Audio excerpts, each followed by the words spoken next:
Hello, card slingers! It's that time of week again. We are back with another Eternal Deck Tech. I want to start out with giving a big shout out to all of our subs and patrons, especially this month because you made possible the Ice Dog video, which we did. You'll notice that it went up just a couple days ago. It was a lot of fun, and I really enjoyed it, so thank you all for doing that.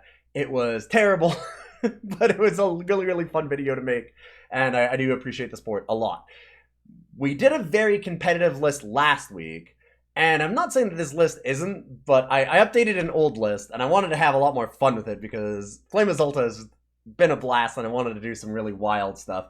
We did an expedition list last week. This week I'm going to do a ranked list. So I'm going to go into practice mode because I don't want to necessarily mess with my rank too much. But this deck might be competitive still. I just wanted to have some fun too. And this is an old list that I've tweaked a little bit, mainly because of one new card. So if you don't remember, there used to be a deck called Revenge Hour, or like Hour Vengeance, all just different names like that. So like it was Witching Hour and a lot of revenge units. Basically every revenge unit that you can find, so that you play as many non-power cards as possible, drawing your revenge cards over and over and over again to make Witching Hour cheap to actually play it. So you've got Tock, Tock Tick, Piercing Grief, Stonepowder, Alchemist, Crownwatch, Press Gang, Inquisitor, Makto. So you're basically running all of the Argenport revenge cards that are worth running at all. So Tock Tick being fetchable by Crownwatch Crest Gang gives you a little bit of extra card advantage so that you can use Witching Hour, and so that you can also use it with Devour, and you can use that to constantly just feed yourself and constantly draw more and more and more cards. Same kind of thing with Piercing Grief. This also gives you a lot of breathing room, same with the Stonepowder Alchemist. So both of these giving you lifesteal stuff will just give you a lot of extra breathing room against like a more aggressive deck, so that you have time to get to your board wipes like Harsh Rule and reset things so that you're okay against a more aggressive style of deck. So you've got those as your start, just all of the different revenge units. Then you also have Hidden Road Smuggler, and that's just so that obviously we can go into our market. We have Caiphus is the last one, and the old lists often didn't run Caiphus, but I'm deciding to run him here because I wanted to test him out, thanks to the card that made me want to try this again, which is kind of the only real huge difference between this and an old list of it, which is Immortalize. So Immortalize with Revenge is real wild. It's great. So you get Exalted on the unit, right? And so that means that you get to put the unit's abilities and stuff onto the next thing, and that just gets really, really, really cool. So there's a bunch of things that we can do with that. It immortalizes back any of the Revenge Destiny units, so once they're dead twice, then you can immortalize them, and then they immediately get exalted, and you can put them onto Caiphus or do things like that. Caiphus himself obviously is real cool with Immortalize and Dark Return, and we'll just kind of keep trying to buy them back over and over and over and over, really cheap and free. And the decimate doesn't matter as much because you're trying to make everything cheap. Like, Witching Hour is 24. But realistically, when you're actually playing Witching Hour, like, the goal is to have Witching Hour cost, like, 4. It's supposed to be very, very cheap.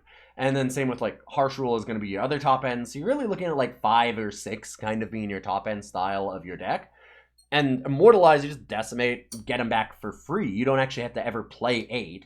You're going to try and immortalize, like, Caiphus or a Crownwatch Press Gang once it already has Destiny, and then you're not going to have to pay anything for it. Same with the Dark Returns, right? You just draw them back for free once they have Destiny, immediately play it, get a card out of it, and hopefully hit more and more revenge stuff and just kind of chain things together.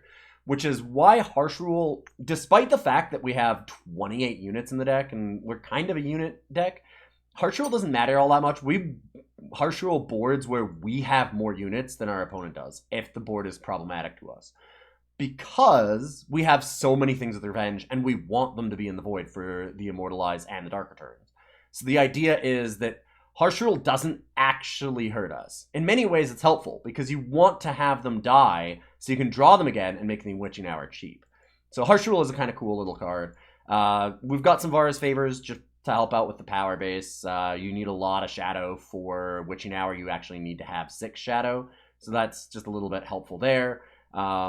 Devour, obviously, just to chain things together, and the Dark Returns and Immortalize are something that we've already gone into. The power base got updated slightly too because of the fact that we now have Argenport Insignia, which is a thing that didn't really exist when this deck was first seeing some ranked play and was actually a good deck.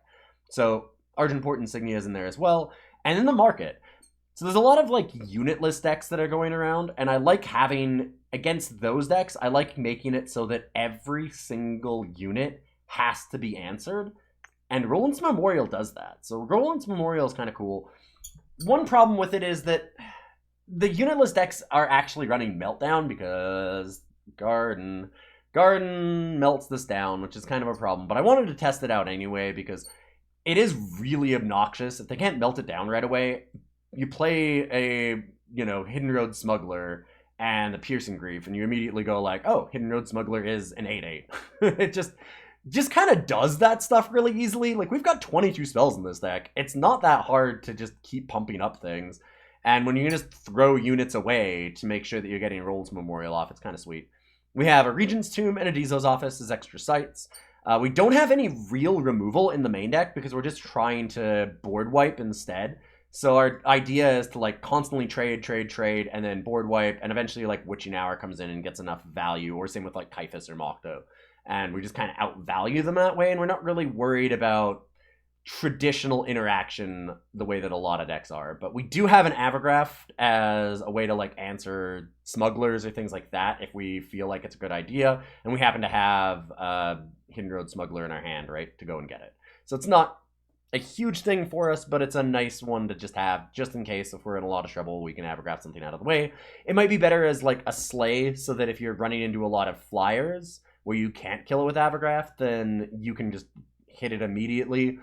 So it's nice. I always like to have one removal spell in the market so that when you're in a really bad spot and you're like, boy, I just really need to top deck something to kill X, then you can do it. Which might make it more reasonable for us to actually have Slay there instead of Avigraft, but I like Avigraft against all of the different merchants specifically, like all the smugglers and stuff like that. It's nice to have an Avigraft. And then we've got End of the Story as just another harsh rule kind of thing, and of course Dizo's Office. Dizo's Office also kind of works as a, oh, I just really need to get rid of this thing. The difference being that it costs 7. So if you have 10, then yeah, okay, you can definitely top deck it, but it's nice to have Avigraft Slay kind of a card. So you can think about maybe moving a Slay in here instead, but I wanted to try with an Avigraft. And I've been having fun with this deck so far, so we're going to jump into some games with it. I really do appreciate everybody sticking around and watching these for me. It's been an absolute blast doing Flame of Xulta stuff, and I'm hoping that this deck does pretty well. We have some fun with it. I want Caiphus Exalt stuff to be very, very fun here. Alright, I'll see you in a moment.